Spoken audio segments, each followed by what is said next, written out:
నమస్తే, welcome to పూరా local news special story. KCR కథ ముగిసినట్లయినా లోక్సభ ఎన్నికల్లో అసలు సిట్టింగ్ సీట్లనైనా నిలుపుకుంటుందా? అధినేత కేసీఆర్ ఏం ఆలోచిస్తున్నారు?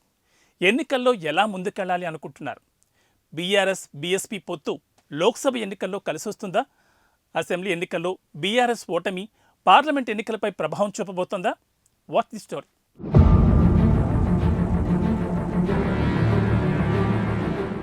బీఆర్ఎస్ కథ ముగిసినట్లే అనిపిస్తోంది. అసెంబ్లీ ఎన్నికల్లో పరాజయం పాలైన బీఆర్ఎస్ రాను రాను ఇంకా బలహీనపడుతోంది. దీంతో వచ్చే పార్లమెంట్ ఎన్నికల్లో కనీసం సిట్టింగ్ ఎంపీ స్థానాలను కూడా నిలుపుకునే పరిస్థితి లేదనిపిస్తోంది. అధికార కాంగ్రెస్ బీజేపీ పోటాపోటీగా రణక్షేత్రంలో ప్రచార జోరును కూడా పెంచాయి. కానీ బీఆర్ఎస్ ఏ విధంగా ముందుకెళ్తుందనేది ఆసక్తికరంగా మారింది. కేంద్రంలో అధికారంలో బీజేపీ ఇప్పటికే విజయ సంకల్ప యాత్ర పేరుతో లోక్సభ ఎన్నికల ప్రచారాన్ని షురూ చేసింది. బీజేపీ అధిష్టానం ప్రకటించిన ఆయా నియోజకవర్గాల్లో ఎంపీ అభ్యర్థులు ఇంటింటి ప్రచారం కూడా నిర్వహిస్తున్నారు. అటు ప్రధాని మోడీ ఆదిలాబాద్ విజయ సంకల్ప సభలో పాల్గొని కేడర్లో నూతన ఉత్సాహాన్ని నింపారు. కిషన్ రెడ్డి, బండి సంజయ్, బోర నరసయ్య గౌడ్, కొండా విశ్వేశ్వరరెడ్డి, ఈటల రాజేందర్ వారి వారి నియోజకవర్గాల్లో ప్రచారాన్ని షురూ చేస్తున్నారు. బీజేపీకి ఓటు వేయాలని పిలుపునిస్తున్నారు. నరేంద్ర మోడీ పథకాలను వివరిస్తున్నారు. 10 ఏళ్లలో బీజేపీ ఏం చేసిందో ఆయా నేతలు ప్రజలకు చెప్పుకుంటూ వస్తున్నారు. ఇక కాంగ్రెస్ పార్టీ కూడా లోక్సభ ఎన్నికల శంఖారావాన్ని పూరించింది. రాష్ట్రంలో అధికారంలో ఉండడంతో మెజార్టీ లోక్సభ స్థానాలు గెలుచుకుంటామని ధీమా వ్యక్తం చేస్తున్నారు. ఈ నేపథ్యంలో పలు నియోజకవర్గాల్లో ఆశావాహులు తమకే టికెట్ దక్కుతుందని ప్రచారం షురూ చేశారు.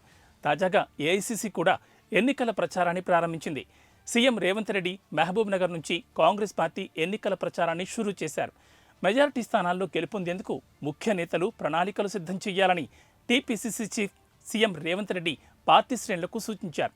ఈ నేపథ్యంలో పార్టీ ముఖ్య నాయకులు అందుకు తగ్గట్టుగా ప్రణాళికలు సిద్ధం చేస్తున్నారు.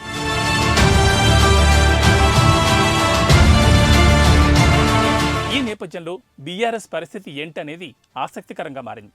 దేశ్కి నేత కేసీఆర్ అంటూ ఎగిరిన బీఆర్ఎస్ శ్రేణులు అసలు పార్టీ ఏ విధంగా ముందుకెళ్తుందనేది ముఖ్య నాయకులకే దశాదిశ చూపించకపోవడం విస్మయాన్ని కలిగిస్తోంది. దీంతో పార్టీలోని కీలక నేతలంతా బీఆర్ఎస్ను వీడి కాంగ్రెస్ బీజేపీలోకి జంప్ అవుతున్నారు. రాత్రికి రాత్రే కండువాలు మార్చేస్తున్నారు. పార్టీ ముఖ్య నేతలు కండువాలు మార్చడంతో బీఆర్ఎస్ తెలంగాణలో ఇక మనుగడ సాధించలేదని తెలుస్తోంది. 10 ఏళ్ల పాటు అధికారంలో ఉన్న బీఆర్ఎస్ ఒక్క ఓటమితో బీఆర్ఎస్ తప్పులు వెలికి వస్తున్నాయి.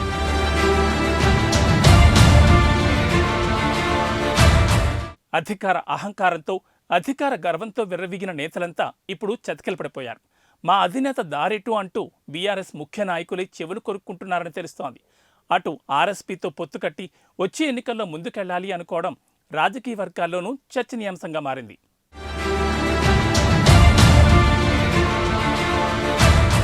ఇది ఇవాల్టి స్పెషల్ స్టోరీ. మరో అంశంతో మళ్ళీ కలుద్దాం. నమస్తే.